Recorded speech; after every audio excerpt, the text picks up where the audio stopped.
Balik tayo sa ating talakayan, mga kanyusik, ukol po sa ating pinag-uusapang political dynasty sa ating bansa. At bago po muling maisalang sa public consultation ang panukalang pagban sa political dynasty, isang pag-aaral naman po patungkol dito ang isinulat ng isa sa ating suki at very accommodating po na resource person na si Professor Michael Henry Yusinko. Sa tingin po natin ay napapanahon itong pag-usapan, lalo't mahalagang malaman ang implikasyon ng political dynasty sa Pilipinas. Kasama po natin sa ating linya si Professor Michael Henry Yusinko. Magandang umaga po, Prof. Magandang umaga, Darlene, at magandang umaga sa lahat ng mga nanonood at nakikinig sa programa mo. Prof, ano po ang nagtulak sa inyong sumulat patungkol po sa regulasyon ng political dynasties? At napansin namin, Prof, no, na yung buwan at taon na ito ay naisulat ay January 2025. Pero bakit ngayong 2026 lamang po ito na isa publiko or na-publish na po ba talaga ito? Well, una-una, yung pag-aaral namin sa mga political dynasties, ano pa to? 2015 pa. So, matagal na namin itong pinag-aaralan, matagal na namin tinutulak yung pagpasa ng anti-dynasty law, no, na nakalagay sa ating saligang batas. So, nagkaroon ng I have to say na throughout the years, nagkaroon na kami ng malalaking mga disappointments kasi laging natatalo yung aming advokasya sa Kongreso. No? Hindi kami makausad. Now, last year, nagkaroon ng isang, I would characterize as a game-changing moment ng sinabi ni Pangulong Marcos na i-prioritize yung pagpasa ng anti-dynasty bill at ngayon nga ay kasama na to dun sa LEDAC list. Opo. And of course, na-recognize din namin na talagang lumalakas at umiingay ang civil society sa pagtulak nito. No? Unlike nung unang panahon na minsan kami lang ang boses na maririnig mo. Now, pati ang Pasig City, Cebu City, nag-issue na sila ng kanya-kanyang mga resolusyon, no, supporting the passage of the law. That's why na-udyok na rin kami na to express our thoughts again, no, through the study at through the evidence note na shinare namin sa public, sa media, sa mga kabaro namin sa civil society, and yan ang naging resulta.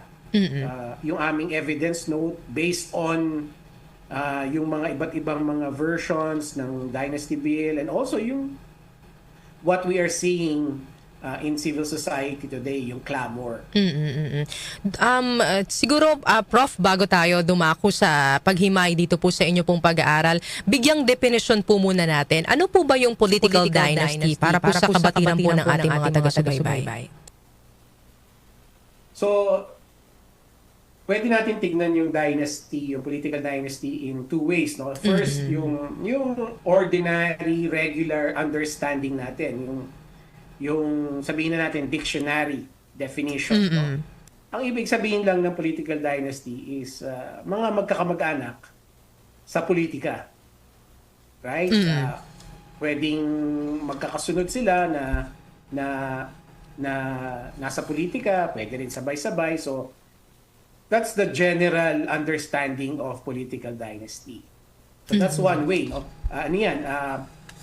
Normal occurrence yan sa isang demokrasya. No? Kasi tumatakbo sa eleksyon ang magkakamag-anak, magkapatid, mag-ama, either minsan magkasunod, minsan magkasabay. So that's the regular, normal definition. Now, in our context, sa bansa natin, ang nakikita nating definition ng political dynasty is relatives or mga magkakamag-anak na naluluklok sa posisyon, sa public office ng sabay-sabay. Multiple members of a family holding public office simultaneously. So yaan ang working definition natin sa bansa natin ng political dynasty. Tungkol naman po, nabanggit nyo rin po no, doon sa inyo pong pag-aaral na mayroon pong Teen Dynasty at Fat Dynasty, Prof. Sa tingin nyo po, bakit po naging rampant yung Fat Dynasty sa ating pong bansa? Yan, magandang tanong yan, Darlene. Ano? So, merong pag-aaral na nagsasaad, no? Nagpipinpoint kung paano na uso, for a lack of a better term, yung Fat Dynasty. So, ang sinasabi is, dahil meron tayong term limits, no? Right? So, ang nangyari ngayon, yung mga politiko, nung nakita nila na matatapos na yung mamamax out na nila yung term limit nila, ang ginawa nila, tatakbo muna ako sa ibang posisyon, ipapatakbo ko yung kamag-anak ko dun sa posisyon na binitawan ko. Nung nakita nila na, wow, that works, doon na nagsimula, okay? Pwede pala tayong sabay-sabay tumakbo. So, tatakbo si ama sa governor, habang si ina tatakbo sa vice governor, si anak tatakbo sa councilor or sa mayor. Si isang anak tatakbo sa congressman. Doon nagsimula. Doon nag-usbong yung pag-iisip ng mga politiko natin na, pwede palang sabay-sabay tayong tumakbo.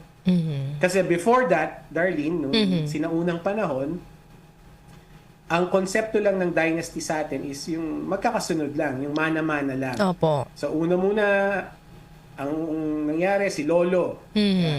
Pagkatapos si ama, and then anak. So yan yung mga panahon nila Rojas, nila Osmeña, kahit yung mana-mana lang. Until noong punto na nagkaroon tayo ng term limits at nabigyan ng ideya yung mga politiko natin na pwede palang sabay-sabay tayong tumakbo. At yun na nga, nandito na nga tayo sa punto na halos 80% ng mga miyembro ng Kongreso natin miyembro ng Fat Dynasty. Opo. Ang ibig sabihin nun, 80% ng mga congressman natin sigurado meron silang kamag-anak na governor doon sa distrito nila, meron din silang kamag-anak na councilor or mayor. Ngayon nga, meron tayo tatlong miyembro sa house na magkakamag-anak. So, nandiyan na, ito na yung tinatawag na natin na hindi na nga sila Fat Dynasty, obese na. Sila. Oh. Prof, base din po sa mga pag-aaral, mula 1990s, patuloy na lumalawak po yung Fat Dynasty sa ating bansa. At napapansin din po natin na kadalasan po ng Fat Dynasties ay nasa local positions. Ano po ang dahilan kung bakit doon namamayagpag po yung political dynasty?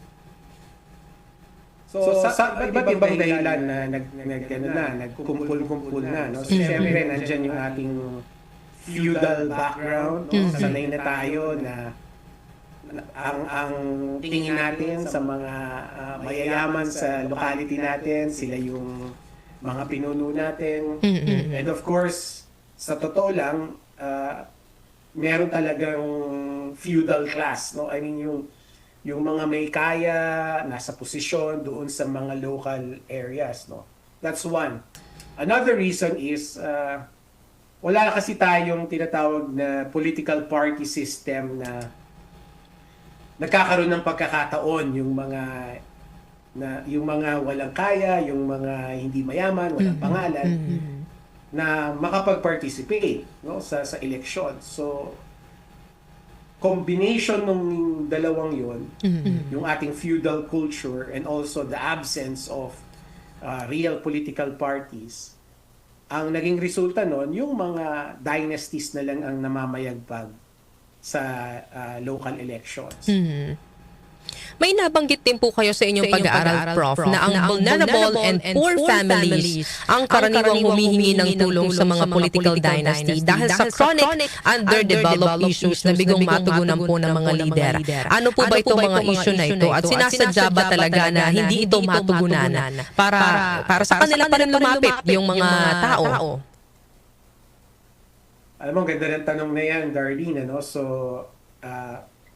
ang katotohanan, I'm sure marami sa atin alam ito, is talagang meron tayong patronage culture. Kaya nga na-invento yung konsepto na ayuda, right? Na yung mga pinuno natin, yung mga nasa gobyerno, ang kanilang tugon doon sa mga botante nila is magbibigay ng ayuda. No? Nagkataon na yung ganong klaseng pag-iisip parang naging patakaran na. Right? Ito na yung naging established practice throughout the years. So, ang nangyayari, dahil ayuda lang ang binibigay ng gobyerno, nananatili yung tinatawag nating inequality, nananatili yung nakikita nating vulnerability ng karamihan sa atin. Economic vulnerability. Kasi bawat administrasyon, bawat eleksyon, ang kaya lang ibigay ng mga pinuno natin ay ayuda. Yung mga short-term promises lang, yung mga short-term deliverables lang. So, ang nangyayari ngayon, ang mga botante natin, dahil yun na yung nakagawian So, ang botante natin, ang hinahanap lang niya tuloy sa mga kandidato ay yung ayuda, yung short-term deliverable lang. Kasi yun ang makakapagbigay sa kanya ng hinahanap niya for that moment.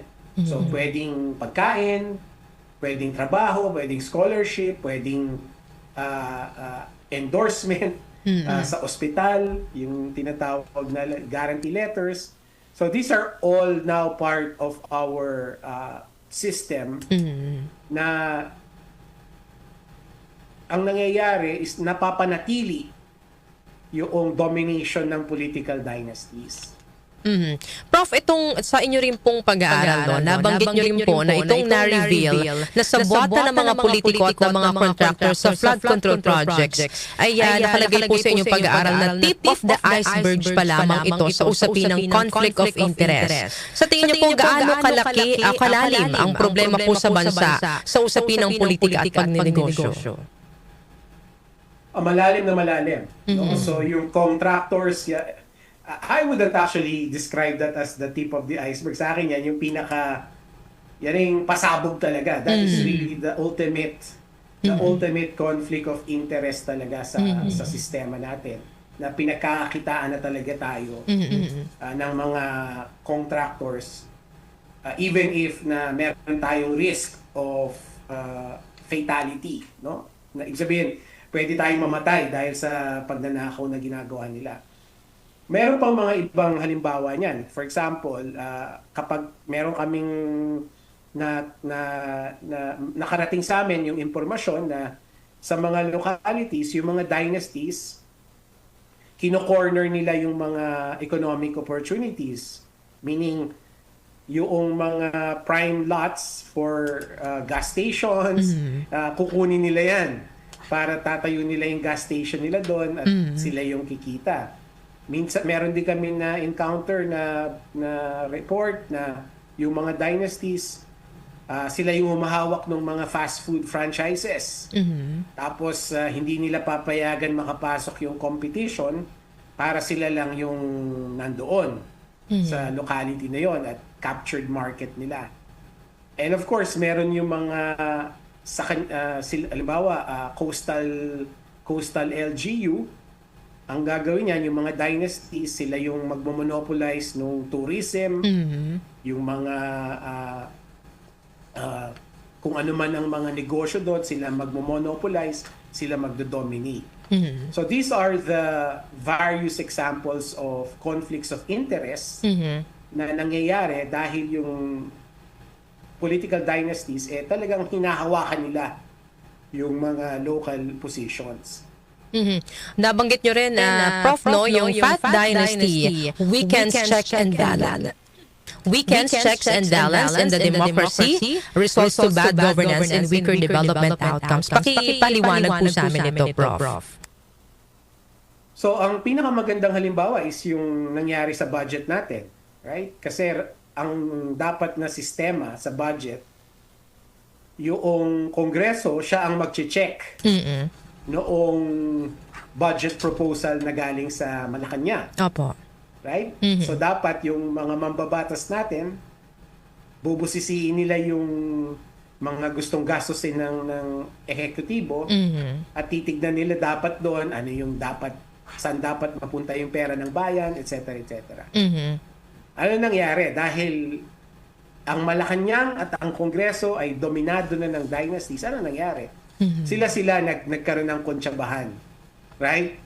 Yung mga congressman natin, meron silang kausap sa Malacanang, and also with the connivance of local officials na mag-insert tayo ng project, kunwari, flood control, tapos yung pera, i-channel natin doon sa construction company na pag-aari namin, paghati-hatian natin yung kita, yung kickback.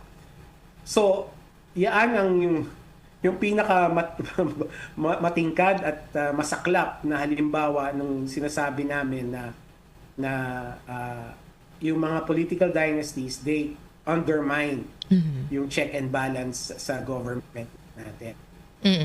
Kabilang po dito sa inyong pag-aaral, Prof, yung rekomendasyon po ninyo sa pag-regulate ng political dynasty, kung saan nakalagay po na bawal ang sabay-sabay pero pwede ang sunod-sunod. So ano po ang magiging sistema nito, Prof? So kaya una kaya namin sinabi na pagbawalan yung sabay-sabay kasi nga yun yung nakikita naming problema. So yung sabay-sabay nasa pwesto, doon nangyayari yung kontsyabahan, yung pagnanakaw. So that's the problem that we are trying to solve with the legislation. So ang mangyayari nun sa aming pag-istima is kung ipagbabawal natin yung sabay-sabay, ang ibig sabihin nun, pagbabawal natin tumakbo ang sabay-sabay ang mga magkakamag-anak. No? So in other words, sa filing pa lang ng Certificate of Candidacy, dapat pinapatupad na natin yung pagbabawal. So kung halimbawa ang isang kandidato lalapit siya sa COMELEC, magpa-file ng Certificate of Candidacy. Yung COMELEC, pag nakitang meron na kagad siyang kaapelido na nasa files nila, titignan na niya kagad, magkamag-anak ba to? Kung sila ay pasok doon sa prohibition, doon sa pagbabawal, ang sabi namin, within the second degree of consanguinity and affinity, then doon pa lang, sasabihin na ng COMELEC, hindi ka na pwede. Kasi meron ng tumatakbo na kamag-anak mo. So, hindi ka na pwede. So, yung pangalawang habol, Prof, yung hindi na siya papayagan. Yung una, okay pa yon, yung nauna sa kanya. That's right. So, ang mangyayari niyan, kung magkakamag-anak kayo, magkapamilya kayo, kailangan pag-usapan nyo na lang, di ba? Kung sino. Sino ang papatakbuhin natin. So, essentially, isa lang sa kanila ang pwedeng tumakbo. Pero okay lang. Yun yung Yes po, Prof.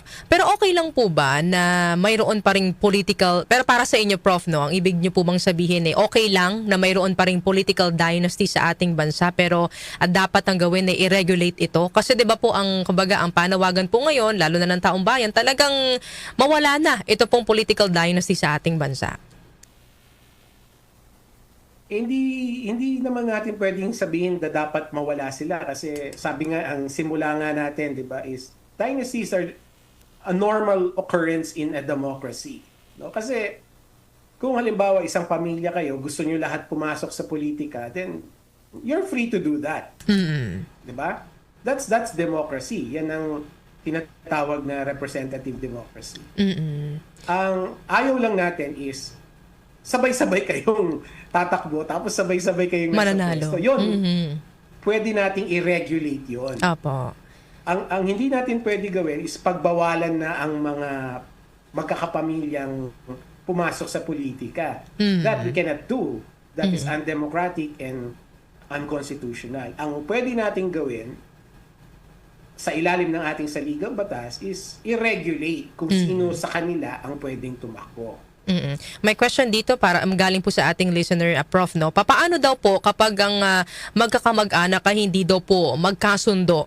Ibig sabihin daw po paunahan na lang sa pagfa-file ng COC. That's correct, no? Kung halimbawa ang magkakamag-anak yun na nga, hindi nagkakasundo, that ang default mechanism dyan is mag-uunahan na lang kayo.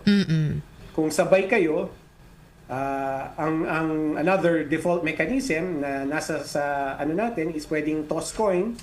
Kung sino yung nauna at kung sino yung manalo, siya yung papasok dun, papayagang tumakbo.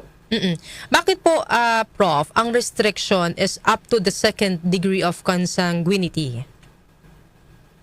Kasi, like I said, no, ang gusto kasi natin dito is solusyonan yung problema.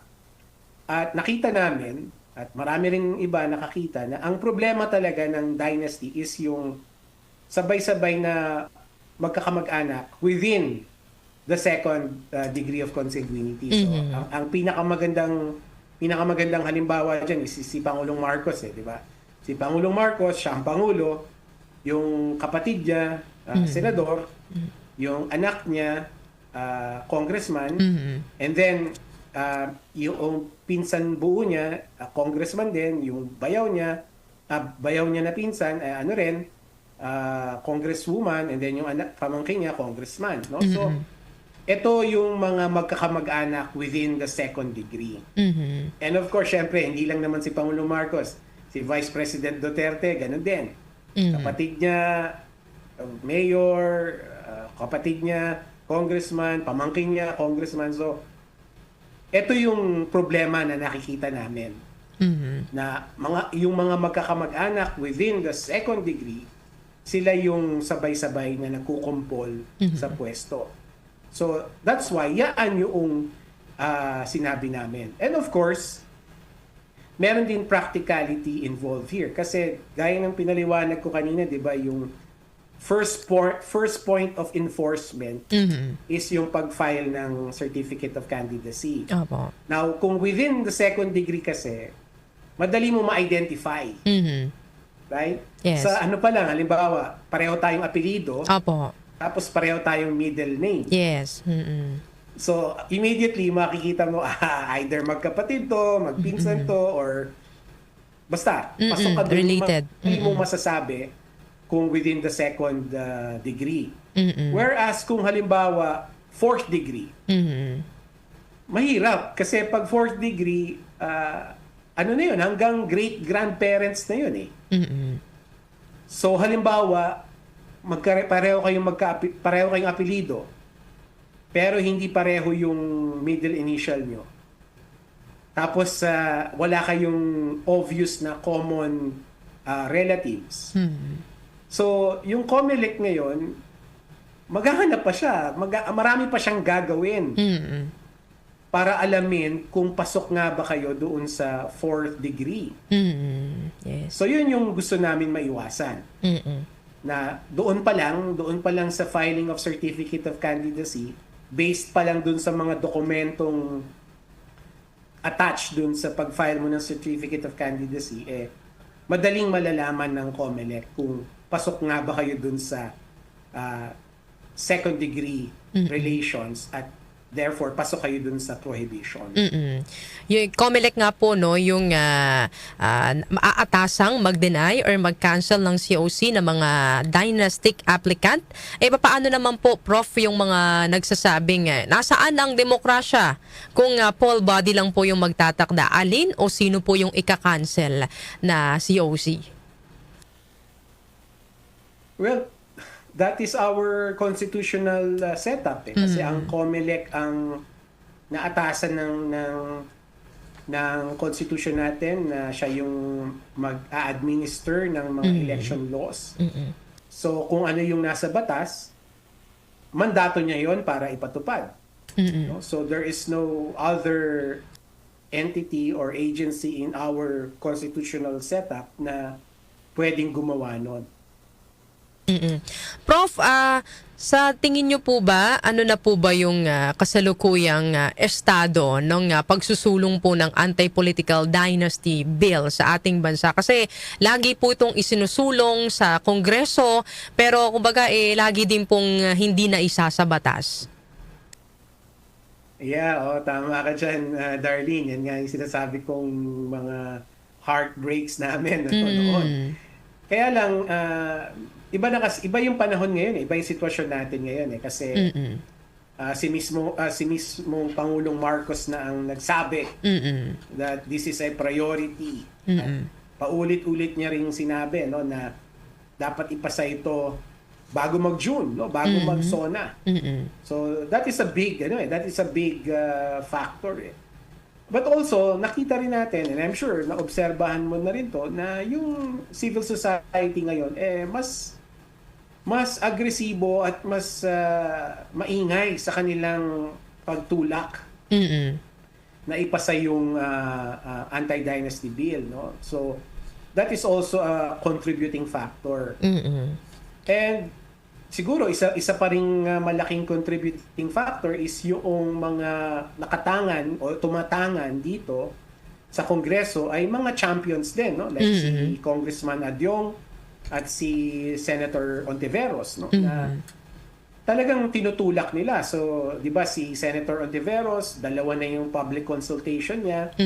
Si Congressman Adyong magkakaroon na rin ng public consultation. So, nagge-generate sila ng public support, nagge-generate sila ng constituency dito sa pagpasa ng anti-dynasty bill. So, kung pagsasama-sama mo lahat yung factors na yon, magkakaroon ka talaga ng kumpiyansa na pwedeng mapasa to.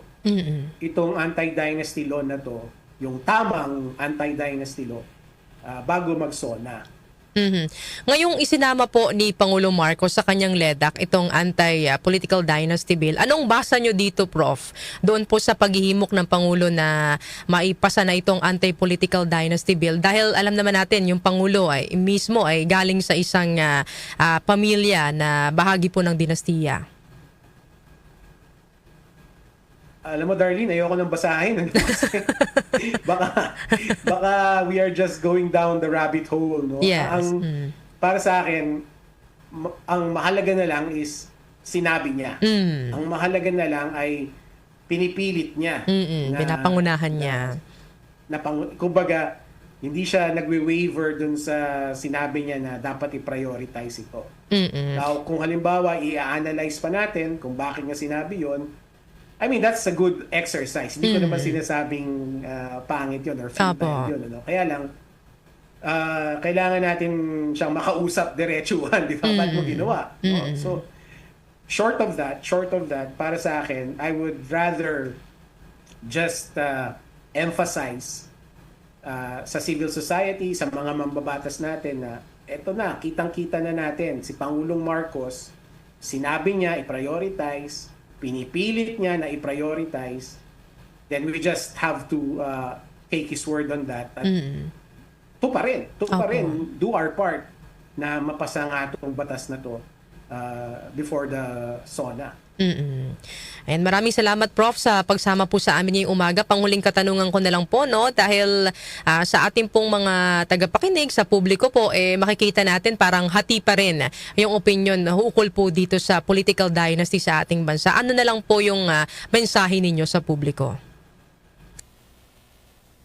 Maraming salamat, Darlene. Siguro ang pabaon ko lang sa mga kababayan natin is kung ano man, regardless kung ano ang pananaw nyo dito sa issue na to, ang pabaon ko lang is pag-aralan natin. No? Pag-aralan natin yung mga puntos, makinig tayo sa mga puntos na sinasabi ng mga nasa Kongreso, nasa civil society. And ilabas natin, no? bunyag natin kung ano yung nasa isip natin. No? Meron tayong kakayahan, pwede tayong mag-email sa mga mambabatas natin, pwede tayong mag-post sa social media kung ano yung mga nasa loobin natin para lang meron tayong contribution dun sa political discourse. No? Kaya lang maging magalang lang tayo. Wag lang tayong Nangaaway. wala lang bastusan. In other Yes. words, no? Opo. Ilabas natin yung sa loobin natin, yung mga pananaw natin, pero May wag naman tayo respeto. oo. Ayan. Maraming salamat po, Prof. Michael, sa pagsama po sa amin ngayong umaga na ito sa aming pong talakayan ukol po sa political dynasty.